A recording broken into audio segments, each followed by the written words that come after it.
الحمد لله وكفى وسلام على عباده الذين اصطفى أما بعد أعوذ بالله من الشيطان الرجيم بسم الله الرحمن الرحيم ألم يجدك يتيما فآوى سبحان ربك رب العزة عما يصفون وسلام على المرسلين والحمد لله رب العالمين اللهم صل على سيدنا محمد وعلى آل سيدنا محمد وبارك وسلم۔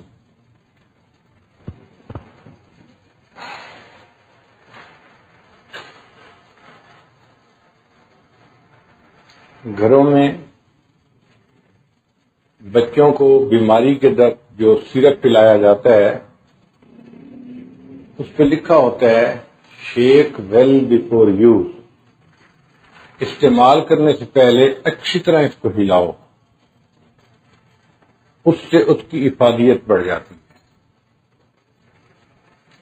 ایسے معلوم ہوتا ہے کہ اللہ رب العزت کے ہاں اصول یہی ہے، دنیا میں جس بندے کو عزتیں دینی ہو، مقام دینا ہو، انعام دینے سے پہلے اللہ اس بندے کو اچھی طرح آزماتے ہیں، اور اس کی دلیل قرآن عظیم الشان سے ملتی ہے۔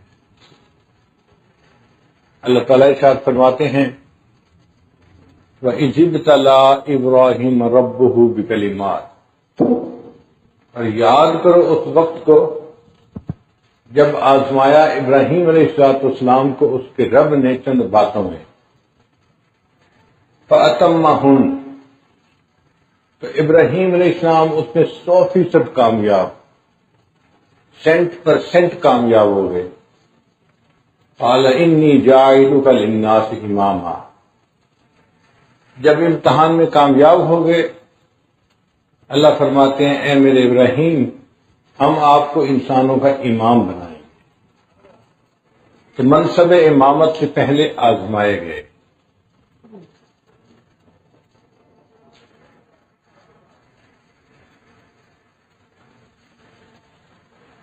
جب ابراہیم علیہ السلام نے بیت اللہ کو بنایا تو رب کریم نے ارشاد فرمایا کہ میرے خلیل آپ نے اچھی مزدوری کی ہے، میرا گھر تعمیر کیا ہے، اور مزدوری مکمل ہونے پر مزدور کو اجرت دی جاتی ہے، اس کی پیمنٹ کی جاتی ہے۔ اب آپ مجھ سے مانگیے آپ اس کے بدلے کیا مانگتے ہیں؟ تو ابراہیم علیہ السلام نے سوچا کہ میں اللہ تعالیٰ سے کوئی انوکھی چیز مانگوں، چنانچہ کہا اے اللہ میں آپ سے دنیا کا مال و منال نہیں مانگتا، میں دنیا کا فضل و کمال نہیں مانگتا، اے اللہ میں وہ نعمت مانگتا ہوں جو تیرے خزانے میں بھی صرف ایک ہی ہے۔ میرے ابراہیم تم کیا چاہتے ہو؟ اے اللہ میں آپ سے آمنہ کا لال مانگتا ہوں۔ اللہ رب العزت نے دعا قبول فرمائی، چنانچہ نبی علیہ السلام نے ارشاد فرمایا میں ابراہیم علیہ السلام کی دعا کی قبولیت بن کے دنیا میں آیا۔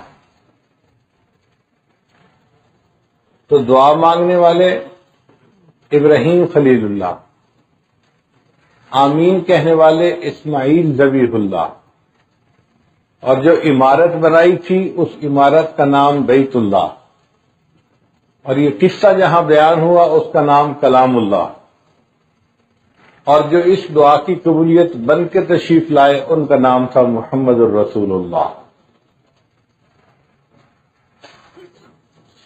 اللہ کے محبوب صلی اللہ علیہ وسلم جب دنیا میں تشریف لائے تو آپ کی آمد سے پہلے اللہ نے 3 قریبی عزیز و اقارب کو آزمایا۔ پہلی آزمائش آپ کے دادا پہ آئی، نبی علیہ السلام کے جو دادا تھے ان کا نام تھا عبد المطلب، اصل نام ان کا تھا شیبہ، عربی میں شیبہ کہتے ہیں بوڑھے کو۔ بوڑھا نام کیوں رکھا گیا؟ پیدائشی طور پر جب ان کی ولادت ہوئی تو ان کے بالوں کی ایک لٹ تھی جو سفید تھی، سارے بال سفید نہیں تھے، کچھ کالے تھے، درمیان میں تھوڑے سے بال ایسے تھے جو سفید تھے، تو جب بال لمبے ہوتے تو ایک لٹ بن جاتی تھی، اس سفید بالوں کی وجہ سے ان کا نام شیبہ پڑ گیا۔ مگر یہ بچہ بچپن میں یتیم ہو گیا۔ اس کی والدہ کا نام تھا سلمہ، وہ مدینہ طیبہ کی رہنے والی تھی۔ جب خامند کی وفات ہوئی تو عدت گزارنے کے بعد وہ واپس اپنے میکے چلی گئی، مکہ مدینہ منورہ۔ وہاں کے جو خاندان والے تھے ان کی اقتصادی حالت اتنی اچھی نہیں تھی، تو یہ بچہ شیبہ غربت کے ماحول میں پرویش پاتا رہا۔ جب جوانی کی عمر کو پہنچا تو ایک دن اپنے دوستوں کے ساتھ تیر اندازی کا مقابلہ کر رہا تھا۔ مکہ کا ایک شخص وہاں سے گزرا، اس نے دیکھا کہ کچھ نوجوان آپس میں مقابلہ کر رہے ہیں۔ ایک لڑکا ایسا ہے جب بھی نشانہ لگاتا ہے بالکل نشانے پہ اس کا تیر بیٹھتا ہے، اور وہ بڑے ترنگ میں آ کے کہتا ہے میں بڑے قبیلے کا بچہ ہوں، مجھے زیب دیتا ہے کہ میرا نشانہ اپنی جگہ پر لگے۔ اس نے لوگوں سے پوچھا یہ کون ہے؟ بتایا گیا کہ یہ قریش قبیلے کا بچہ ہے، اپنی والدہ کے زیر کفالت ہے، مگر یہ اپنے خاندان کے اوپر ناز کر رہا ہے۔ وہ شخص ان کے چچا مطلب کا دوست تھا۔ جب واپس گیا تو اس نے اپنے دوست کو کہا میں نے تمہارے بھتیجے کو دیکھا مدینہ میں، بڑا اچھا اس کا نشانہ ہے، بہت خوبصورت بچہ ہے، مگر بہت غربت کے ماحول میں پل رہا ہے۔ تم خاندانی لوگ ہو اور امیر لوگ ہو، تم اپنے بھتیجے کا خیال کرو اور اس کی پرورش خود کرو تاکہ بچے کی تربیت اچھی ہو، اس کی شخصیت اچھی بنے۔ مطلب نے قسم اٹھا لی میں جب تک اپنے بھتیجے کو لے کے نہیں آؤں گا کین سے نہیں بیٹھوں گا۔ چنانچہ وہ مدینہ طیبہ آیا اور اس نے بچے کے ننیال والوں سے بات کی۔ قبیلے والوں نے مشورہ کیا اور بچے کی ماں کو کہا کہ دیکھو آپ کا بچہ یہاں رہے گا، غربت کا ماحول ہے، پریشانی ہے، لمیٹیشنز ہیں، بچے کے اندر نہ قائدانہ صفات پیدا ہوں گی، نہ بچے کی شخصیت کے اچھے پہلو اجاگر ہوں گے، تو بہتر ہے کہ بچہ اپنے ددیال میں چلا جائے، خوراک اچھی ہوگی، ماحول اچھا ہوگا تو یہ بچہ کچھ بن جائے گا۔ ماں بھی سمجھدار تھی، اس نے اپنی مامتا کو کنٹرول کیا اور بچہ اس کے چچا کے حوالے کر دیا۔ مطلب نے اس بچے کو اپنے سواری میں پیچھے بٹھایا اور اس کو لے کر مکہ مکرمہ داخل ہوئے۔ جب مکہ مکرمہ میں داخل ہو رہے تھے تو مکہ کے لوگوں نے دیکھا کہ مطلب اپنے پیچھے ایک نوجوان لڑکے کو لا رہا ہے۔ اس زمانے میں گھر میں کام کرنے کے لیے غلام چاہیے ہوتے تھے اور وہ اسی عمر کے بچے ہوتے تھے تاکہ ہلکے پھلکے ہوں اور خوب دوڑ بھاگ کے کام کر سکیں۔ اس نے عبد المطلب کے پیچھے اس بچے کو بیٹھا دیکھا تو وہ یہ سمجھا کہ مطلب اپنے لیے کوئی غلام لایا ہے، تو لڑکے کا نام اس نے عبد المطلب رکھ دیا، مطلب کا غلام۔ حالانکہ وہ مطلب کے غلام نہیں تھے، اس کے تو بھتیجے تھے۔ تو بچے کا نام شیبہ کی بجائے عبد المطلب پڑ گیا۔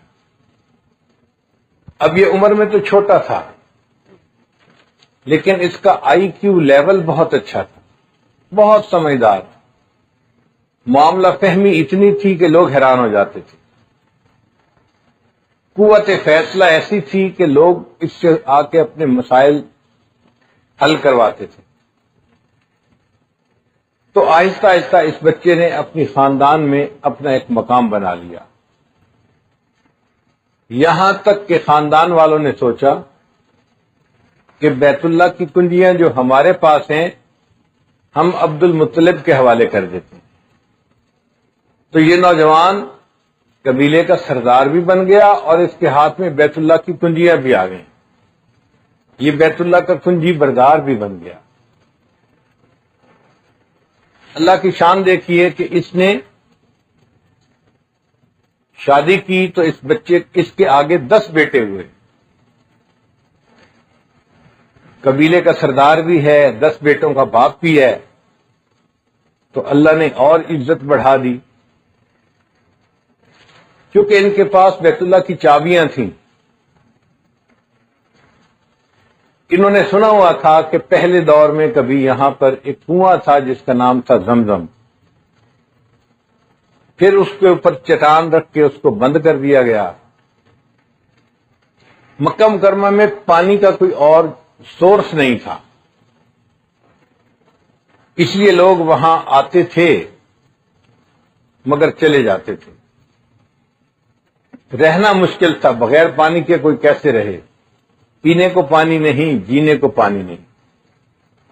تو عبد المطلب نے سوچا کہ میں کنویں کی تلاش کرتا ہوں، اگر مل گیا تو قبیلے کا رہنا آسان ہو جائے گا۔ چنانچہ عبد المطلب نے ایک تیشہ بنوایا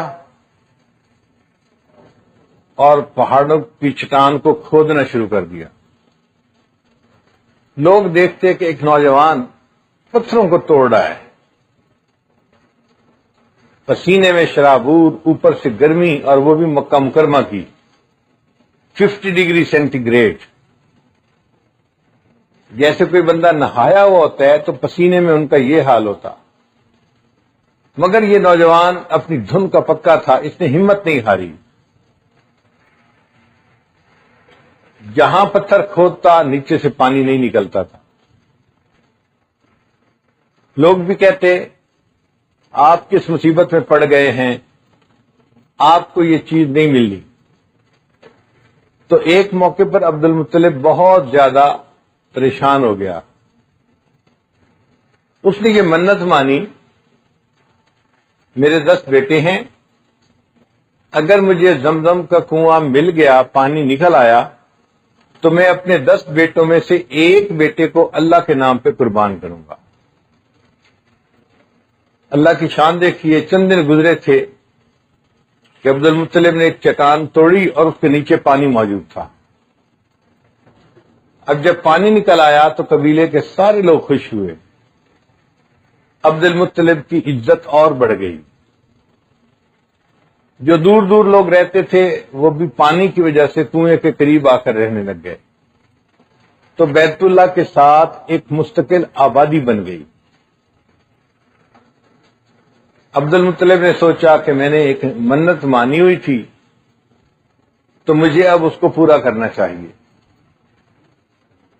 اس نے اپنے 10 بیٹوں کی پرچیاں لکھی اور قرعہ اندازی کی کہ مجھے کس کو اللہ کے نام پہ قربان کرنا ہے۔ اللہ کی شان دیکھیے کہ ایک بیٹا تھا جو سب سے زیادہ خوبصورت تھا، چاند کا ٹکڑا تھا، اور اس کا نام بھی عبداللہ تھا۔ جب پرچیاں ڈالی گئیں تو عبداللہ کا نام نکلا۔ عبد المطلب نے فیصلہ کر دیا کہ میں عبداللہ کو اللہ کے نام پہ قربان کروں۔ تو عبد المطلب پہ بھی آزمائشیں آئیں، یتیم بن کر زندگی گزاری، بغیر باپ کے مشکلات میں زندگی گزاری، مصیبتیں برداشت کی،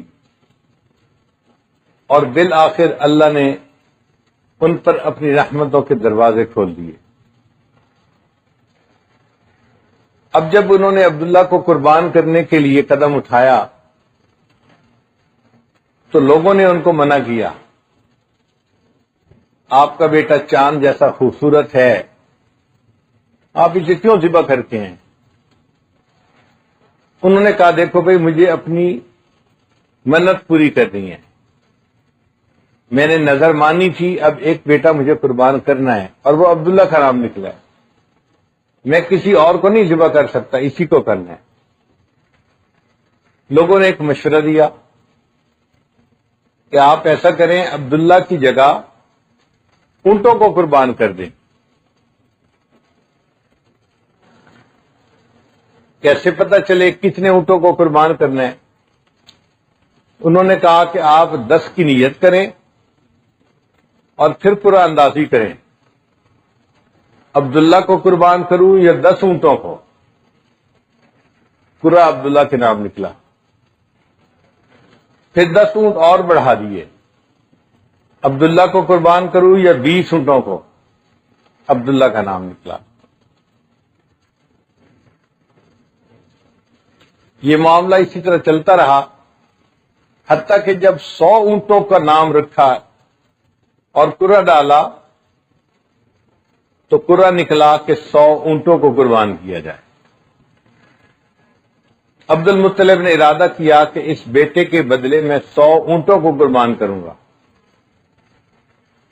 یوں وہ جو عبداللہ تھے وہ ذبیح اللہ کہلائے، اللہ کے نام سے ذبح ہونے والا، کہ ان کے والد نے ان کی جگہ 100 اونٹوں کو اللہ کے نام سے ذبح کیا تھا۔ ایک مرتبہ ایک دیہاتی آدمی نبی علیہ السلام کی خدمت میں حاضر ہوا اور اس نے کوئی بات کی تو نبی علیہ السلام نے فرمایا تجھے پتہ نہیں کہ میں ذبیحین کا بیٹا ہوں، 2 ذبح ہونے والوں کا بیٹا ہوں؟ اس نے پوچھا کیسے؟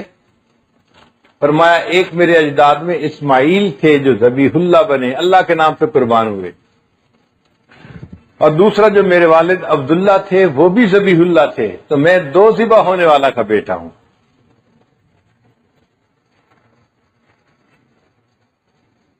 پھر تیسری آزمائش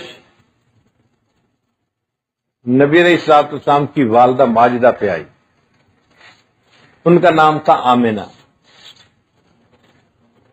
جب حضرت عبداللہ جوانی کی عمر کو پہنچے،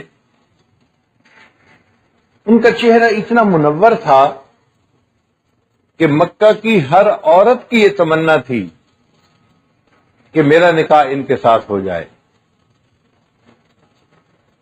حتیٰ کہ کچھ عورتوں نے تو پیغام نکاح بھی بھجوائے، مگر حضرت عبداللہ نے جواب دیا کہ میرے بڑے جو فیصلہ کریں گے میں نکاح ان کے مشورے پر کروں گا۔ جب حضرت عبد المطلب نے ارادہ کیا نکاح کرنے کا تو انہوں نے سوچا کہ میں کسی اچھے خاندان میں ان کا نکاح کروں گا، تو وہ اپنے بیٹے عبداللہ کو لے کے مکہ سے مدینہ آئے۔ مدینہ طیبہ میں ایک قبیلہ تھا، اس کا نام تھا بنو زہرہ۔ اس قبیلے کی ایک لڑکی تھی، عمر تھی 16 سال، حضرت عبداللہ کی عمر تھی 18 سال۔ جوڑ بہت اچھا تھا، بچی کے اندر جو صفات ہونی چاہیے وہ تمام صفات تھیں، بہت سلجھی ہوئی تھی، تحمل مزاج تھی، اچھے اخلاق والی تھی، تواضع تھی، خوبصورت تھی، خوبصیرت تھی، ہر صفت اس کے اندر تھی۔ چنانچہ عبد المطلب نے اس کے لیے رشتہ مانگا، گھر والوں نے خوشی سے رشتے پر ہاں کر دی اور حضرت عبداللہ کا نکاح ہو گیا۔ رخصتی ہو کر وہ بچی مکہ مکرمہ میں آ گئی۔ وہ اپنے خاوند کے پاس چند مہینے رہی۔ چند مہینے کے بعد ایک قافلہ مکہ مکرمہ سے شام کی طرف گیا تجارتی سفر کے لیے۔ تو عبد المطلب نے اپنے بیٹے عبداللہ کو کہا کہ بیٹے قافلہ جا رہا ہے، اگر آپ بھی اس میں شریک ہونا چاہیں تو کچھ سامان مکہ سے خرید لیں جو شام جا کر بیچیں، پھر وہاں سے سامان خریدیں جو واپس مکہ آ کر بیچیں، ہمیں منافع ہو جائے گا تو گزر آسان ہو جائے گی۔ حضرت عبداللہ اس کے لیے تیار ہو گئے، لیکن ایک مشکل درپیش تھی کہ شادی کو بھی چند مہینے ہوئے تھے۔ شادی شدہ لوگ جانتے ہیں کہ شادی کے ابتدائی چند مہینوں میں میاں بیوی میں محبت کی گرم جوشی ہوتی ہے، نیا نیا تعلق ہونے کی وجہ سے ایک دوسرے کو بہت زیادہ مس کرتے ہیں۔ جب حضرت عبداللہ نے شام کے سفر کا ارادہ کر لیا تو بی بی آمنہ کے لیے یہ ایک بڑی تکلیف دہ خبر تھی۔ وہ سفر کوئی 2 دن 4 دن ہفتے کا نہیں ہوتا تھا، 6 مہینے لگ جاتے تھے۔ اب شادی کے ابتدائی دنوں میں خامد سے 6 مہینے دور رہنا ایک مشکل معاملہ تھا۔ خیر، حضرت عبداللہ نے تیاری کی۔ جس دن انہوں نے سفر پہ جانا تھا تو بی بی آمنہ امید سے تھیں، اس وقت حاملہ ہو چکی تھیں۔ ان کی آنکھوں میں آنسو آ گئے، میں امید سے ہوں اور آپ جا رہے ہیں، میں اکیلے یہ بچے کے حمل کا معاملہ کیسے نبھاؤں گی؟ تو حضرت عبداللہ نے ان کو بڑی تسلی دی، آپ مطمئن رہیں، آپ کی صحت ٹھیک رہے گی، کوئی پریگننسی کی ڈیفیکلٹی نہیں پیش آئے گی، اور میں بس سفر پہ جا رہا ہوں، میں جلدی واپس آ جاؤں۔ پھر انہوں نے اظہار محبت کے لیے یہ کہہ دیا کہ آمنہ، جب قافلہ واپس آئے گا نا تو میں اپنے کام کو سمیٹ کے جلدی گھر آؤں گا، اور میرا دل چاہتا ہے کہ تم دروازے کے قریب میرا استقبال کرنا۔ میں گھر کا دروازہ کھولوں تو سب سے پہلے تمہارا چہرہ دیکھوں۔ بی بی آمنہ نے وعدہ کر لیا۔ حضرت عبداللہ رخصت ہو گئے۔ اللہ کی شان دیکھیں کہ شام سے جب یہ قافلہ واپس لوٹا تو حضرت عبداللہ بیمار ہو گئے، ان کو بخار آ گیا۔ ایک تو سفر کی مشقت تھی، اوپر سے گرمی کا موسم، اور تیسرا بخار کی تکلیف۔ جب مدینہ پہنچے، یہ راستے میں پڑتا تھا مدینہ، تو اور زیادہ طبیعت خراب ہو گئی۔ سسرال تھا وہاں، جب انہوں نے دیکھا کہ بھئی داماد اتنا بیمار ہے، طبیعت خراب ہے، کمزور ہو گیا ہے، انہوں نے کہا حضرت عبداللہ کو کہ ہم آپ کو جانے نہیں دیں گے، قافلہ چلا جائے، آپ یہاں رکیں، ہم آپ کا علاج کروائیں گے، اور جب آپ ٹھیک ہو جائیں گے آپ بعد میں مکہ چلے جائیں۔ تو حضرت عبداللہ وہاں رک گئے، قافلہ واپس مکہ مکرمہ آ گیا۔ اب مکے والے کو تو پتہ نہیں تھا کہ کیا حالات پیش آئے۔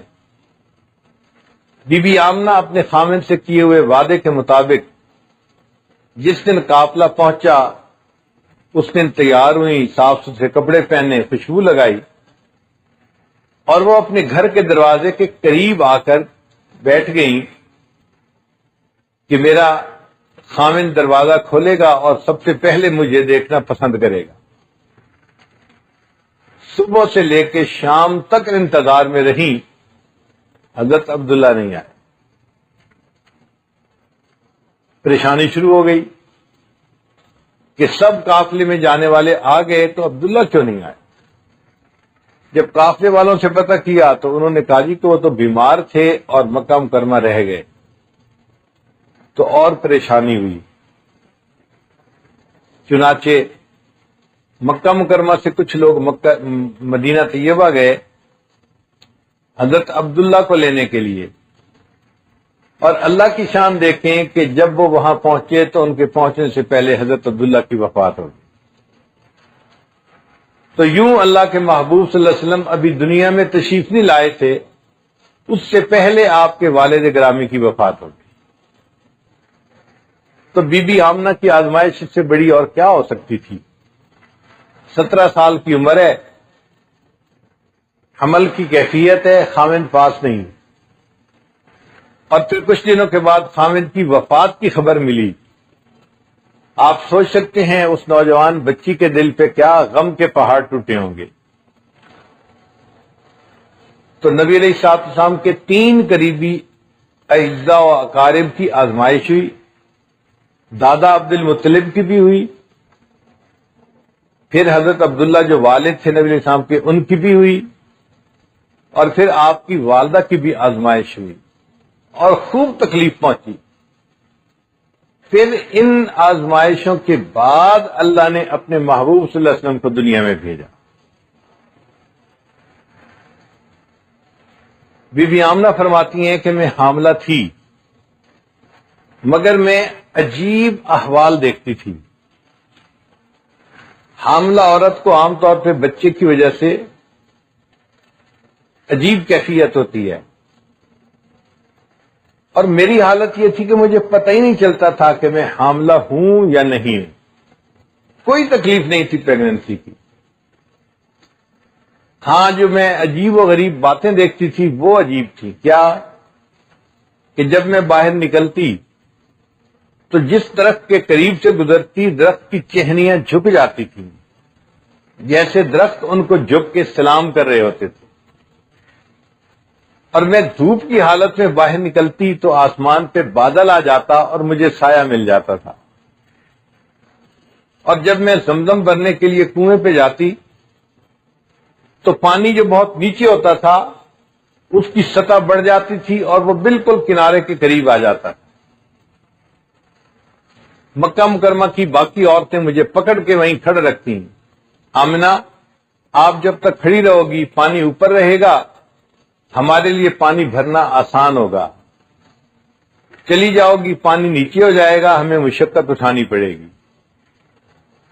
تو وہ فرماتی ہیں کہ میں یہ عجیب و غریب احوال دیکھتی تھی اور دل میں سوچتی تھی کہ ہو سکتا ہے جو بچہ میرے پیٹ میں امانت ہے وہ بابرکت بچہ ہو، اور اس کی برکت سے اللہ مجھے سایہ بھی عطا کرتے ہیں، درخت جھک کے سلام بھی کرتے ہیں، اور زمزم پانی بھی آسانی سے مل جاتا ہے۔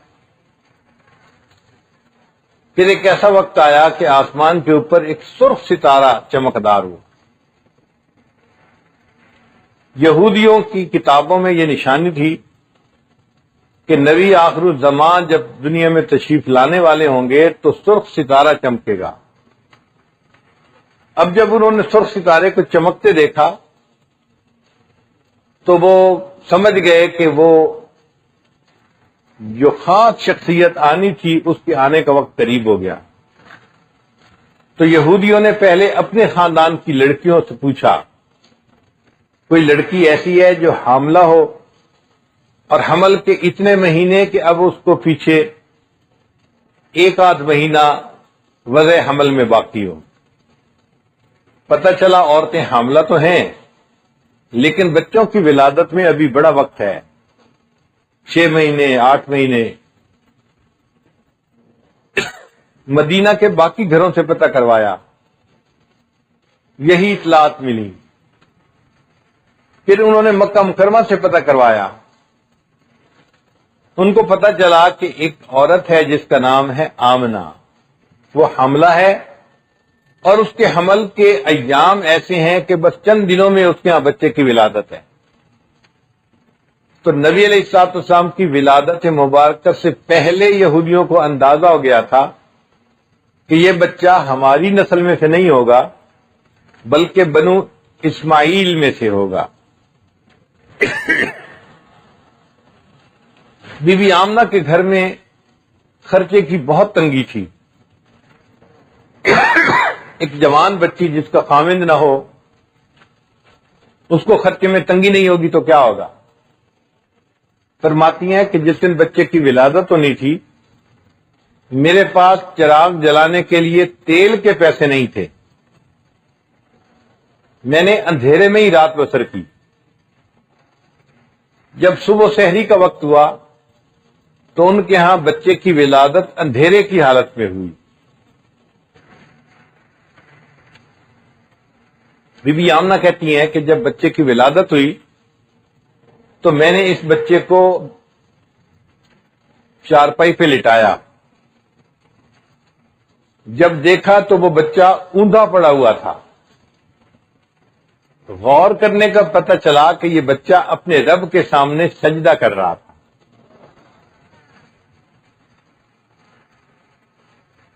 صبح ہوئی، عبد المطلب بہت خوش تھے کہ میرا بیٹا عبداللہ تو مجھ سے جدا ہو گیا، لیکن عبداللہ کی ایک نشانی اللہ نے مجھے گھر میں عطا کر دی۔ دادا کو اپنے پوتے سے بہت پیار، بہت پیار۔ وہ ان کو اٹھا کر بیت اللہ لے گئے۔ اس زمانے میں جس گھر میں بچہ پیدا ہوتا تھا، حصول برکت کے لیے اس بچے کو سب سے پہلے بیت اللہ لے جایا جاتا تھا۔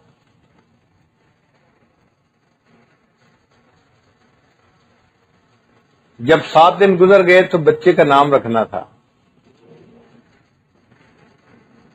آمنہ نے عبد المطلب سے پوچھا کہ بچے کا نام کیا رکھیں؟ انہوں نے کہا کہ میں نے بچے کا ایک نام سوچا ہے جو آج تک کسی نے نہیں رکھا۔ کیا نام رکھیں گے؟ کہنے لگے کہ میں اس کا نام محمد رکھوں گا۔ آپ یہ نام کیوں رکھیں گے؟ کہنے لگے کہ میں اس بچے کو لے کے جب بیت اللہ گیا تھا، جس بندے کی نظر اس پر پڑی تھی اس بندے نے تعریف کی تھی اس کی، اور جس بچے کی سب سے زیادہ تعریفیں کی جائیں اس کو محمد کہتے ہیں عربی میں۔ تو نبی علیہ الصلوۃ والسلام کے 2 نام پڑ گئے، ایک محمد اور ایک احمد صلی اللہ علیہ وسلم۔ محمد کا مطلب وہ شخصیت جس کی اتنی تعریفیں کی گئی ہوں کہ کائنات میں اتنی تعریفیں کسی اور کی نہ کی گئی ہوں۔ اور واقعی اللہ کے محبوب صلی اللہ علیہ وسلم کی تعریفیں اپنوں نے بھی کی، پرایوں نے بھی کی، مسلمانوں نے بھی کی، کافروں نے بھی کی۔ 100 سے زیادہ شاعر ایسے ہیں جو کافر تھے اور انہوں نے نبی صلی اللہ علیہ وسلم کی شان میں کلام لکھا۔ پھر اس سے بڑھ کر دیکھیے کہ لوگوں کی تعریفیں تو مخلوق نے کی، یہ وہ شخصیت تھی جس کی تعریفیں اللہ نے قرآن مجید میں کی۔ اس کا مطلب یہ کہ نبی علیہ السلام کی جتنی تعریفیں ہوئی ہیں کائنات میں کوئی اور نہیں جس کی تعریفیں اتنی ہوئی۔ تو آپ واقعی محمد تھے۔ اور دوسرا نام آپ کا احمد پڑ گیا۔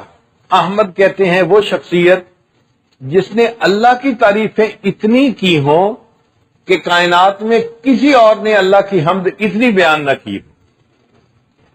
تو نبی علیہ السلام نے واقعی اللہ کی اتنی تعریفیں کی، اتنی حمد بیان کی کہ اتنی حمد کسی اور نے بیان نہیں کی۔ نبی علیہ السلام نے ارشاد فرمایا قیامت کا دن ہوگا، ساری مخلوق پریشان ہوگی، پھر وہ آدم علیہ السلام کے پاس جائیں گے، پھر ابراہیم علیہ السلام کے پاس، پھر موسیٰ علیہ السلام کے پاس، پھر عیسیٰ علیہ السلام کے پاس، بالآخر سارے میرے پاس آئیں گے کہ آپ اللہ کے حبیب ہیں۔ آپ اللہ سے عرض کیجئے کہ اے اللہ اب آپ اپنی مخلوق کا حساب شروع کریں، تاکہ یہ جو آج کے دن کی سختی ہے، اتنی گرمی ہے، ہم اس سختی سے بچنا چاہتے ہیں۔ نبی علیہ السلام فرماتے ہیں پھر اللہ تعالیٰ مجھے مقام محمود عطا فرمائیں گے، میں مقام محمود پہ جا کے سجدہ کروں گا اور سجدے میں اللہ کی ایسی تعریفیں کروں گا جو تعریفیں کبھی کسی نے پہلے نہیں کی ہوں گی، نہ کوئی اس کے بعد ایسی تعریفیں کر سکے گا۔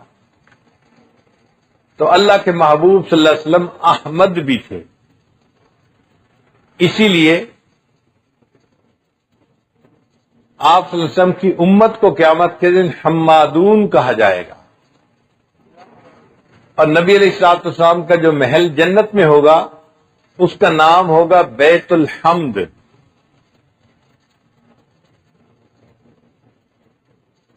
تو نبی علیہ الصلوۃ والسلام محمد بھی اور احمد بھی، تو یہ 2 نام رکھ دیے گئے۔ نبی علیہ السلام نے فرمایا دنیا میں میرا نام محمد ہے اور آخرت میں میرا نام احمد ہوگا۔ پہلی کتابوں میں جو نبی علیہ الصلوۃ والسلام کی تشریف آوری کی خوشخبریاں تھیں وہ احمد کے نام سے تھیں۔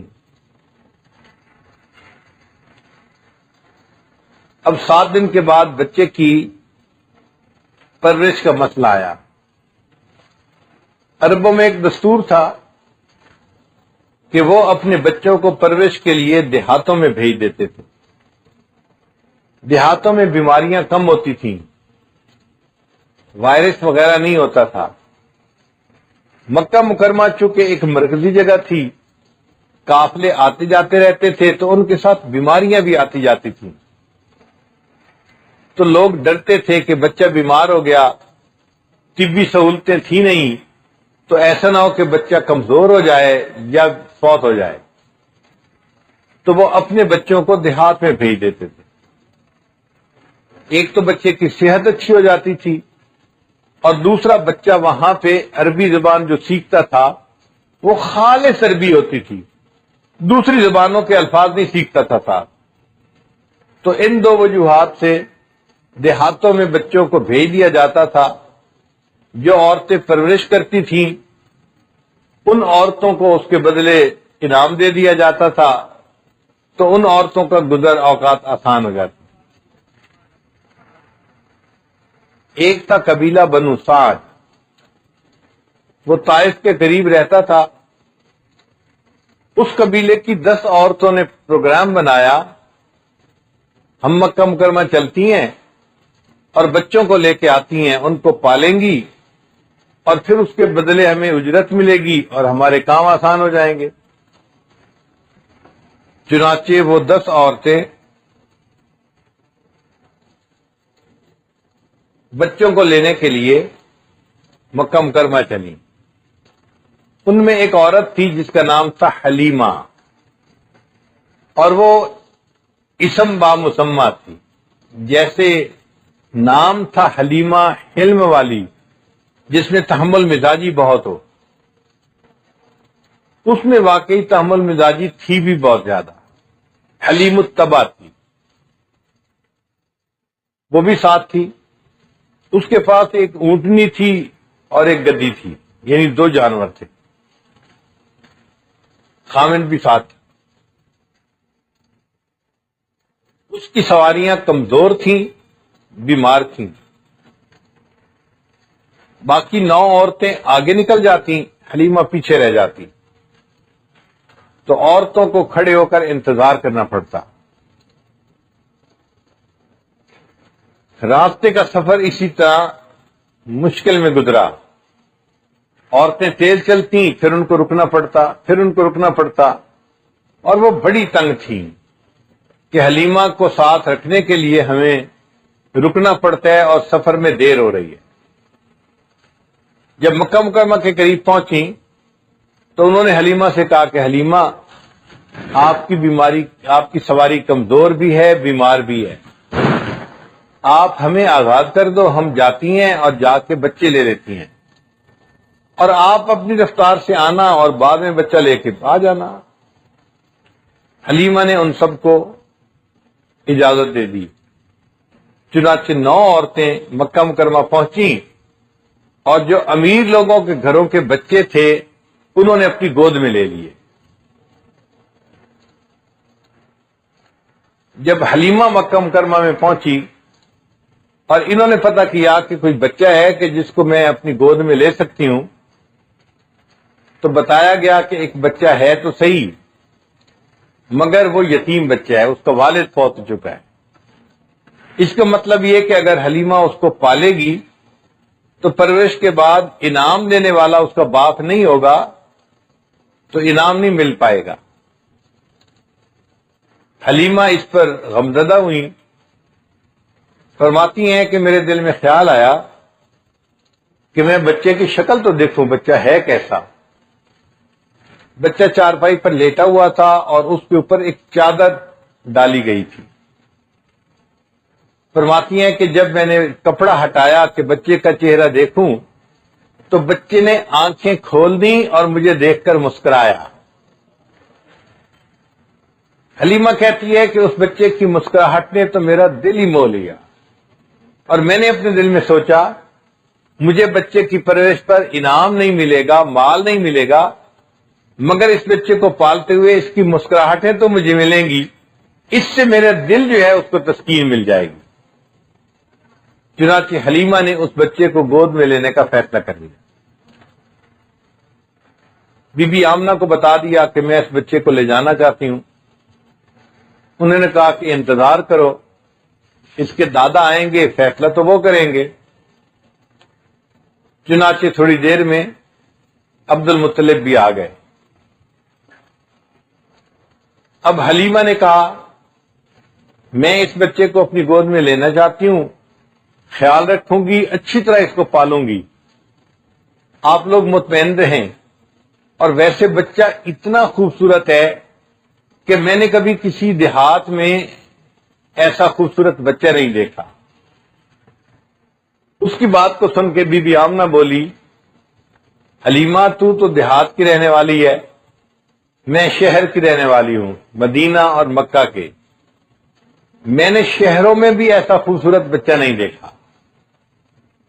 جب انہوں نے یہ بات کی تو عبد المطلب بولے حلیمہ تم نے دیہات میں ایسا خوبصورت بچہ نہیں دیکھا، اور آمنہ تم نے شہروں میں کبھی ایسا خوبصورت بچہ نہیں دیکھا، اور میں تو ملکوں کا سفر کرنے والا ہوں، میں نے ملکوں کے اندر کبھی ایسا خوبصورت بچہ نہیں دیکھا۔ اگر اس موقع پہ جبریل علیہ السلام پاس ہوتے اور کوئی ان سے پوچھتا جی کہ آپ بھی ذرا اپنے کمنٹس دے دیجئے اس کے بارے میں، تو جبریل علیہ السلام کے کمنٹس یہ ہوتے حلیمہ تو نے دیہات میں خوبصورت بچہ نہ دیکھا، آمنہ تو نے شہروں میں ایسا بچہ نہ دیکھا، اور عبد المطلب آپ نے ملکوں میں ایسا بچہ نہ دیکھا، اور میں تو پوری دنیا کو دیکھ چکا ہوں، میں نے پوری دنیا میں ایسا خوبصورت بچہ نہیں دیکھا۔ اور اگر کوئی بندہ اللہ تعالیٰ سے اس وقت عرض کرتا کہ اے اللہ ذرا آپ بھی اس بچے کے بارے میں اپنے کمنٹس دے دیجئے، تو وہ کمنٹس کیا ہوتے حلیمہ تو نے دیہات میں خوبصورت بچہ نہ دیکھا، آمنہ تو نے شہروں میں ایسا خوبصورت بچہ نہ دیکھا، عبد المطلب تو نے ملکوں میں ایسا خوبصورت بچہ نہ دیکھا، اور جبرائیل تو نے پوری دنیا میں ایسا خوبصورت بچہ نہ دیکھا، اور میں پروردگار گواہی دیتا ہوں میں نے اپنی پوری مخلوق میں ایسا خوبصورت بچہ نہیں دیکھا۔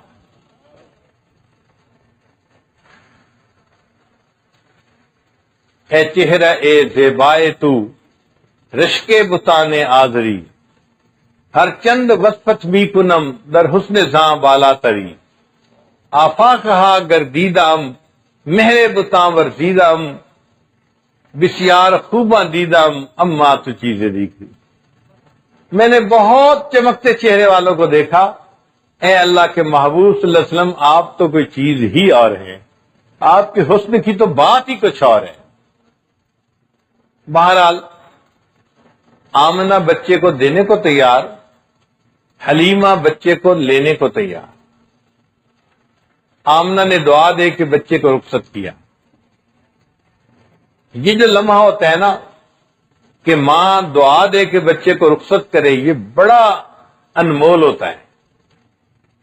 ذرا تاریخ پہ نظر ڈالیں، اسماعیل علیہ السلام کو بی بی ہاجرہ نے اپنے باپ کے ساتھ رخصت کیا دعائیں دے کے کہ کسی بڑے سے ملاقات کرنی ہے۔ ماں نے دعائیں دے کے بچے کو رخصت کیا، بچہ لوٹ کے واپس آیا تو اسماعیل ذبیح اللہ بن چکا تھا۔ موسیٰ علیہ السلام کی والدہ نے اپنے بچے کو دعا دے کے دریا میں ڈالا۔ ان کی والدہ کو اندازہ نہیں تھا میرا بیٹا جب لوٹ کے واپس آئے گا تو یہ موسیٰ کلیم اللہ کا لقب پائے گا۔ آج بی بی آمنہ اپنے بچے کو رخصت کر رہی تھی دعائیں دے کے، اور بی بی آمنہ بھی نہیں جانتی تھی یہ میرا بچہ جب زندگی میں بڑا ہوگا تو یہ محمد الرسول اللہ کہلائے گا۔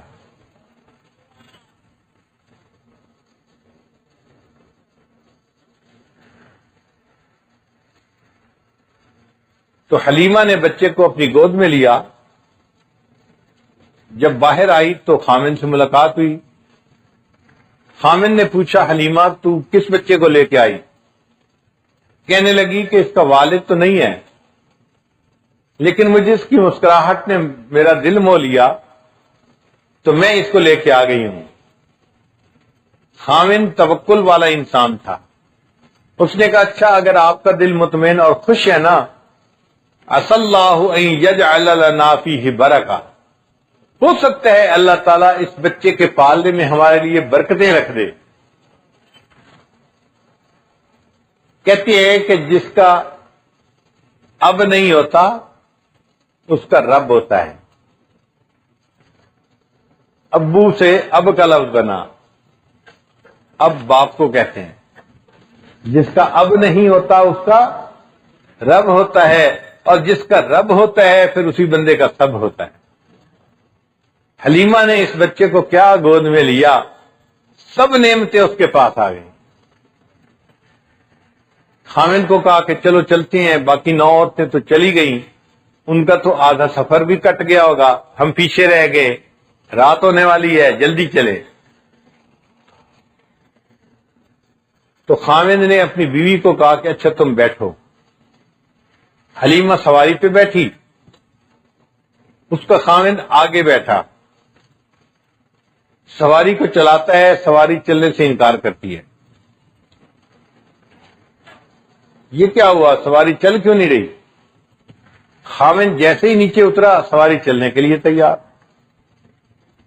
جب تیار تو دوبارہ بیٹھا، سواری نے پھر انکار کر دیا۔ جب 2-3 بار ایسا ہوا تو اس کے خامن نے کہا کہ جب میں نیچے ہوتا ہوں تو سواری چلنے کو تیار ہوتی ہے، جب میں اوپر بیٹھتا ہوں تو سواری چلنے سے انکار کرتی ہے۔ بیوی نے کہا ہاں مجھے بھی یہ لگتا ہے کہ جب تم آگے بیٹھتے ہو اس بچے کی طرف تمہاری پیٹھ ہوتی ہے، سواری چلنے سے انکار کر دیتی ہے۔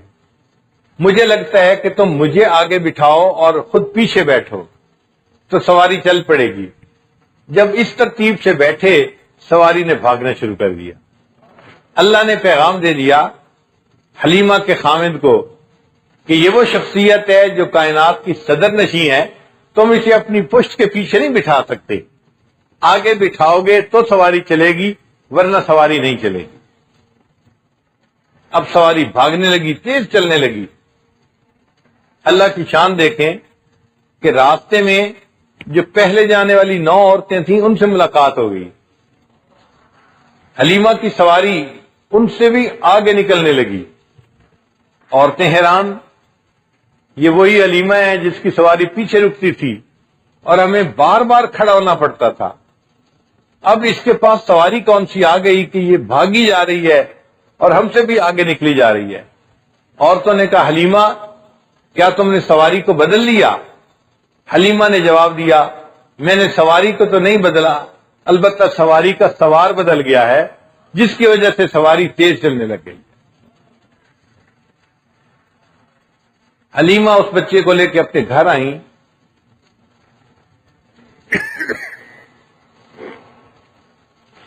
فرماتی ہیں کہ گھر میں بکریاں تھیں جو بوڑھی تھیں،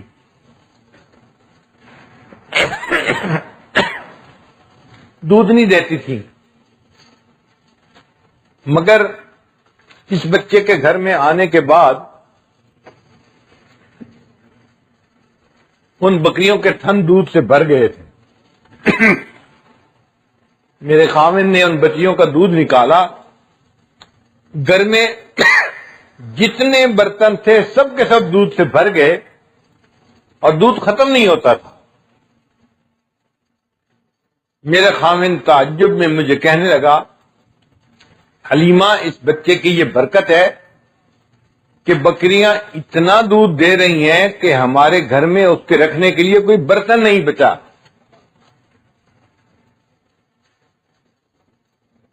حلیمہ فرماتی ہیں کہ میں دوسری عورتوں کے ساتھ جب بیٹھتی اور وہ عورتیں ہمارے گھر کی بکریوں کا دودھ کی مقدار دیکھتی حیران ہو جاتی، حلیمہ تم اپنی بکریوں کو کس جگہ چراتی ہو سکتا ہے وہاں پر ایسی جھاڑی ہو، ایسا گھاس ہو کہ جس کے کھانے سے بکریوں کا دودھ بڑھ جاتا ہو۔ میں انہیں بتاتی کہ میری بکریاں فلاں جگہ چرتی ہیں، وہ عورتیں بھی اپنی بکریاں وہاں چراتی، مگر ان کی بکریوں میں اتنا دودھ نہ ہوتا جو میری بکریوں میں دودھ تھا۔ اللہ تعالیٰ دکھانا چاہتے تھے کہ حلیمہ، یہ جو برکتیں تم دیکھ رہی ہو یہ اس بچے کے یہاں پر آنے کی وجہ سے ہیں۔ اللہ تعالیٰ نے اپنے بعض پیغمبروں کو محلات میں پالا ہے۔ حضرت یوسف علیہ السلام نے محلات میں پرورش پائی، حضرت موسیٰ علیہ السلام نے فرعون کے محل میں پرورش پائی۔ اگر اللہ تعالیٰ چاہتے تو اپنے محبوب صلی اللہ علیہ وسلم کو بھی کسی محل میں پال سکتے تھے، مگر اللہ نے حلیمہ کے ایک غریب سے گھر کو پسند فرمایا تاکہ دنیا کو پتہ چل جائے کہ یہ مال و دولت کی وجہ سے ان کی تربیت اچھی نہیں ہوئی، بلکہ اللہ کی برکتیں اس کے ساتھ ہیں۔ یہ ایک غریب سے ماحول میں پل کے پیدا ہونے والا یتیم بچہ، آج اللہ نے دیکھو عزتوں کا تاج اس کے سر کے اوپر رکھ دیا۔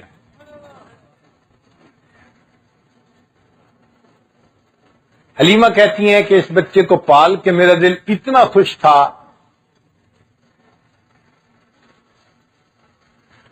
کسی نے ہماری علاقائی زبان میں کچھ اشعار لکھے ہیں،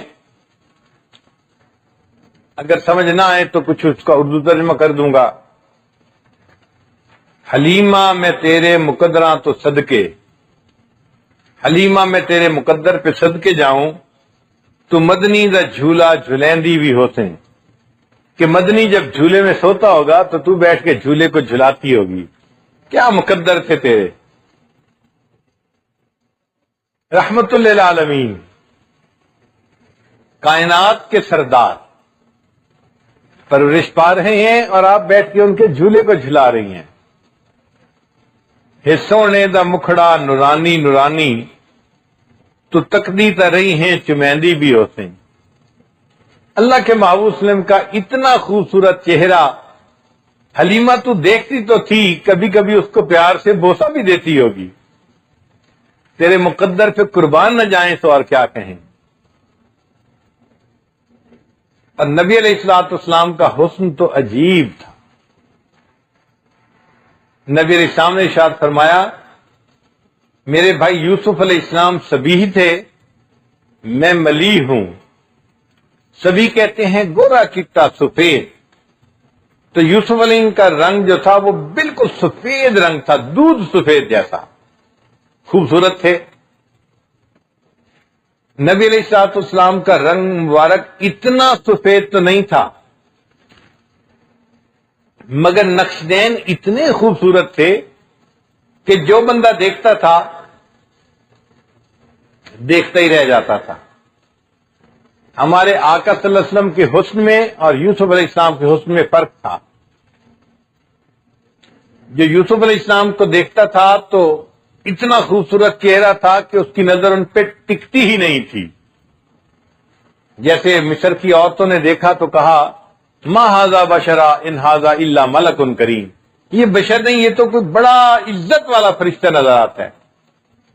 تو یوسف علیہ السلام کا حسن ایسا تھا کہ دیکھنے والے کی نظر یوسف علیہ السلام پر ٹکتی ہی نہیں تھی، اور میرے آقا صلی اللہ علیہ وسلم کا حسن ایسا تھا کہ جو بندہ آپ کے چہرے کو دیکھتا تھا اس کی نظر اس چہرے سے ہٹتی ہی نہیں تھی،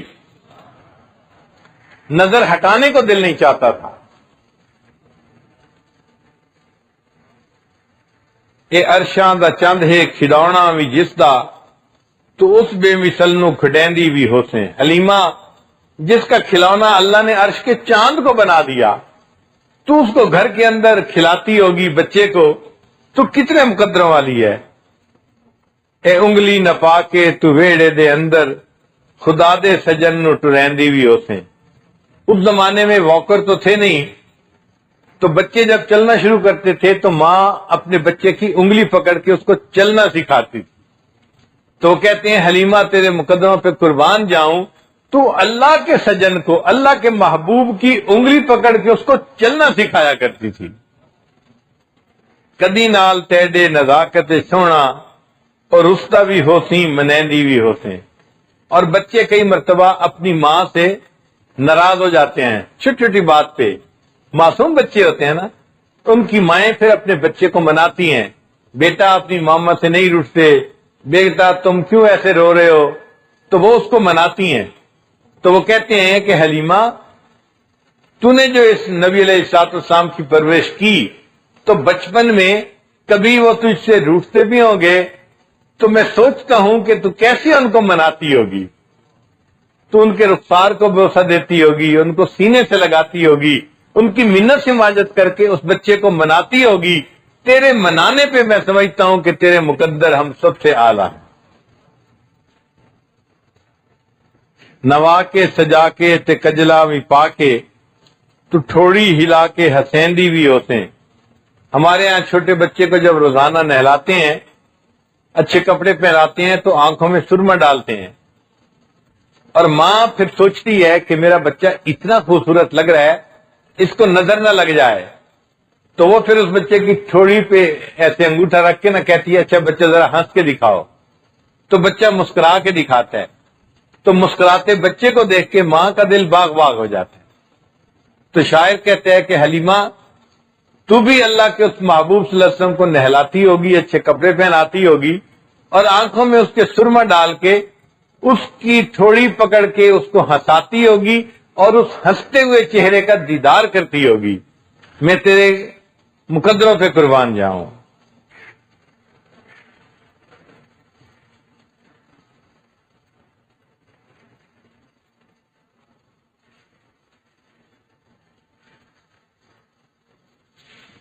اللہ کے محبوب صلی اللہ علیہ وسلم دنیا میں تشریف لائے،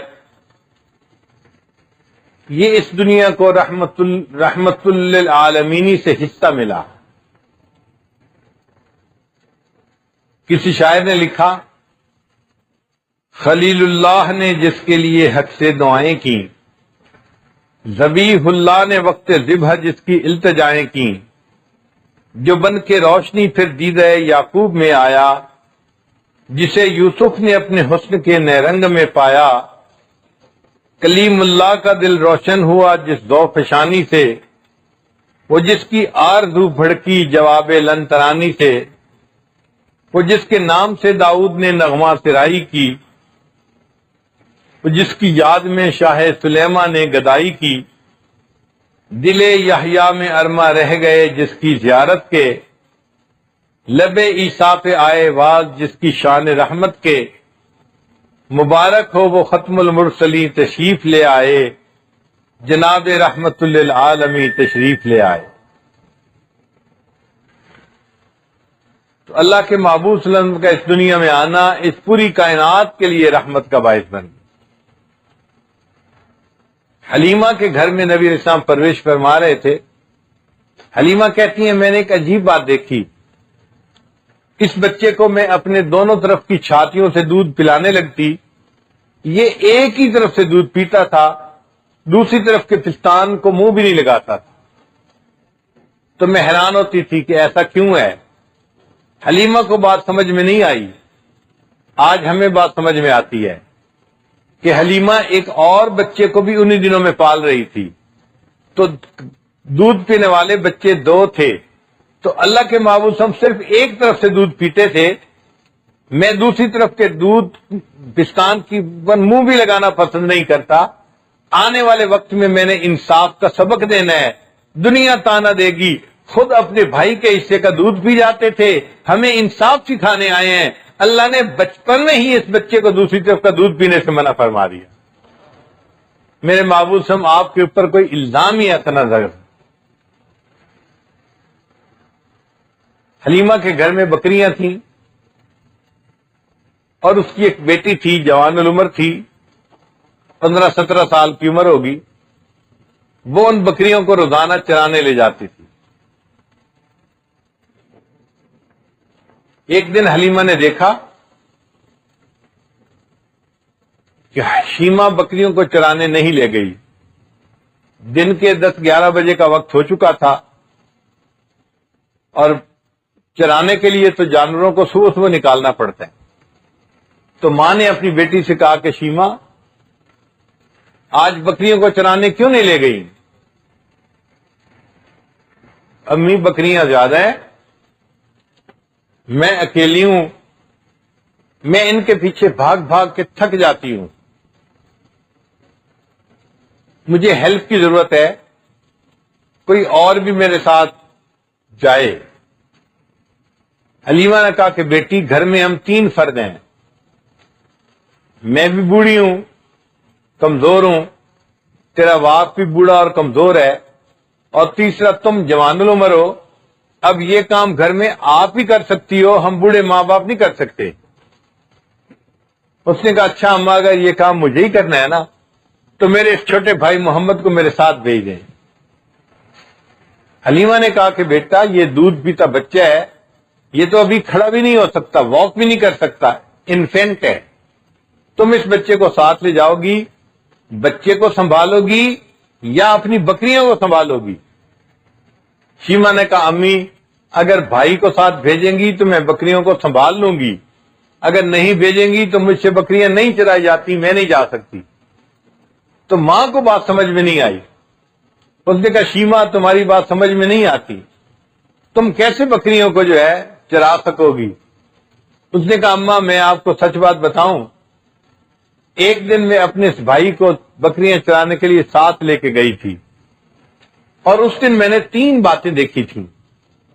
پہلی بات، میں جہاں بھی جاتی تھی ایک بادل میرے اوپر سایہ رکھتا تھا، مجھے پورا دن دھوپ میں جانے کی ضرورت ہی پیش نہیں آئی۔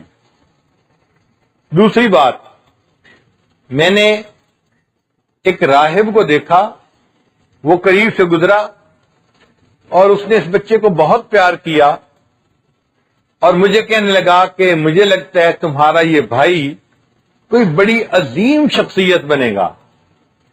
امی مجھے اس کی تعریفیں اچھی لگیں کہ اس نے میرے بھائی کی تعریفیں کی۔ اور تیسری بات امی بتاؤں کہ میں جب اس دن بکریوں کو لے کر گئی چرانے کے لیے تو میں تو اپنے بھائی کو گود میں لے کر ایک جگہ بیٹھ گئی، میری بکریوں نے جلدی جلدی گھاس چر لیا، اور جہاں میں بیٹھی تھی یہ بکریاں میرے سامنے آ کر گھیرے ڈال کے بیٹھ گئیں۔ پھر اس کے بعد بقیہ وقت میں بھی بھائی کا چہرہ دیکھتی رہی، میری بکریاں بھی میرے بھائی کا چہرہ دیکھتی رہی، مجھے بھاگنے کی ضرورت ہی نہیں پیش آئی۔ تو اللہ رب العزت نے اپنے محبوب صلی اللہ علیہ وسلم کو ایسا حسن عطا کیا تھا۔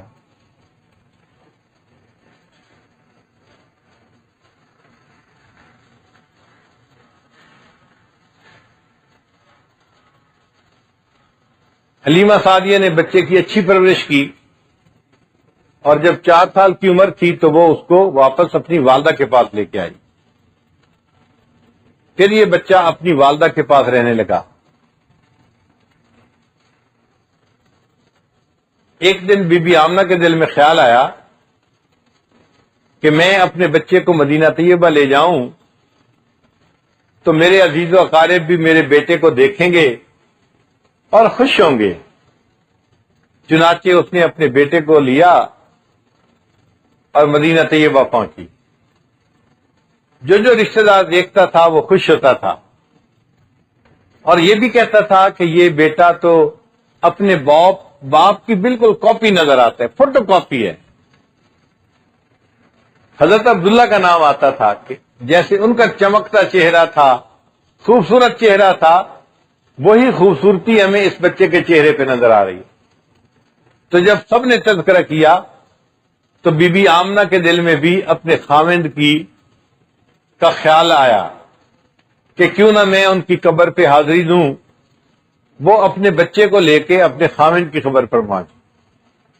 نبی علیہ السلام فرماتے ہیں کہ میری والدہ مجھے لے کر میرے والد کی قبر پر گئیں، میں چھوٹا تھا، مجھے نہیں پتا چلا کہ وہاں ہوا کیا، اتنا پتا تھا کہ میری والدہ جب وہاں جا کر کھڑی ہوئی ان کی آنکھوں سے آنسو ٹپک رہے تھے، اور میں نے اپنی والدہ کو روتے ہوئے دیکھا تو والدہ کو روتے دیکھ کر میں بھی رونے لگ گیا۔ اب کسی نے نہیں بتایا کہ بی بی آمنہ کیا کہہ رہی تھی، لیکن جب ہم تخیل کے دنیا میں جائیں تو دل میں بات آتی ہے کہ بی بی آمنہ اپنے خاوند سے یوں کہہ رہی تھی، عبداللہ آپ نے تو مجھ سے وعدہ کیا تھا میں سفر سے لوٹ کے آؤں گا، تم گھر کے دروازے کے اوپر کھڑے ہو کے میرا انتظار کرنا، میں دروازہ کھولتے ہی تمہارا چہرہ دیکھنا چاہوں گا۔ عبداللہ میں سارا دن وہاں کھڑی رہی، آپ مجھ سے جدا ہو گئے، اور عبداللہ آپ کے پیچھے ایک نشانی آپ کی میرے پاس ہے، کاش اس بچے کا چہرہ آپ دیکھتے تو آپ کہہ دیتے کہ واقعی اتنا خوبصورت بچہ میں نے نہیں دیکھا۔ اور عبداللہ میں آپ کی نشانی کو لے کے اب آپ کے پاس آئی ہوں۔ جب کچھ عرصہ مدینہ طیبہ میں قیام رہا تو بی بی آمنہ نے فیصلہ کیا کہ اب میں واپس مکہ مکرمہ جاتی ہوں۔ چنانچہ ان کے ساتھ ان کی ایک کنیز تھی، باندھی تھی، اور اپنا بیٹا تھا، اور اس کو لے کر وہ مکہ مکرمہ کی طرف روانہ ہوئی۔ اللہ کی شان دیکھیے، ابوا کا ایک مقام تھا، پہاڑی علاقہ تھا، وہاں پہ بی بی آمنہ کی بھی وفات ہو گئی، اور جو باقی سفر تھا وہ نبی علیہ الصلوۃ والسلام نے اس باندی کے ساتھ کیا، اس نے دودھ پلایا۔ مکہ مکرمہ میں عبد المطلب کا یہ حال تھا کہ وہ اپنے پوتے کو دینے کے لیے اداس تھے۔ روزانہ صبح وہ ناشتہ کرنے کے بعد مدینہ سے آنے والے راستے پر بیٹھ جاتے اور ہر آنے والے سے پوچھتے کہ آپ نے راستے میں کسی خاتون کو آتے دیکھا؟ انتظار میں تھے کہ میری بہو اپنے بیٹے کو لے کے کب آئے گی۔ اللہ کی شان دیکھیں کہ ایک دن ایک عورت ایک بچے کے ساتھ آئی، جب قریب پہنچی تو پھر عبد المطلب نے پہچانا کہ وہ تو باندھی تھی۔ پوچھا اس سے کہ میری بہو کہاں ہے؟ اس نے اطلاع دی کہ بچے کی پیدائش سے پہلے تو اس کا والد جدا ہو گیا تھا، اب اس عمر میں اس کی والدہ بھی جدا ہو گئی۔ پھر تھوڑے عرصے کے بعد دادا بھی وفات پا گئے۔ نبی علیہ الصلوۃ والسلام نے اس کا نام عام الحزن رکھا، غم کا سال۔ والدہ بھی چلی گئی اور دادا بھی چلے گئے، اور آپ اپنے چچا کی کفالت میں آ گئے۔ آپ ذرا غور کیجئے کہ نبی علیہ الصلوۃ والسلام کی مبارک زندگی میں ابتدا کیسی عجیب ہے۔ پیدائش سے پہلے والد کا سارا چھن گیا، پھر چند سال کے ہوئے تو والدہ کا سارا چھن گیا، اور چند سال کی عمر ہوئی تو دادا کا سہارا بھی چھن گیا۔ اللہ نے ان سہاروں کو کیوں واپس لے لیا؟ اللہ دکھانا چاہتے تھے کہ جو لوگوں کو اللہ پہ بھروسہ رکھنے کی تعلیم دینے کے لیے آیا ہے، کل کو لوگ اسے تانا نہ دیں۔ خود تو سہاروں کی مدد سے زندگی گزاری، اور ہمیں کہتے ہیں کہ صرف اللہ کو سہارا بناؤ، سب سہاروں کو چھوڑ دو۔ اللہ نے فرمایا دیکھو میں اس بچے کو بلا سہارا پال کے دکھاتا ہوں، تم بھی دنیا کے سہاروں سے نظر ہٹا کے اللہ پہ نظر جما لو گے تو اللہ ہی تمہارا سہارا بن جائے گا۔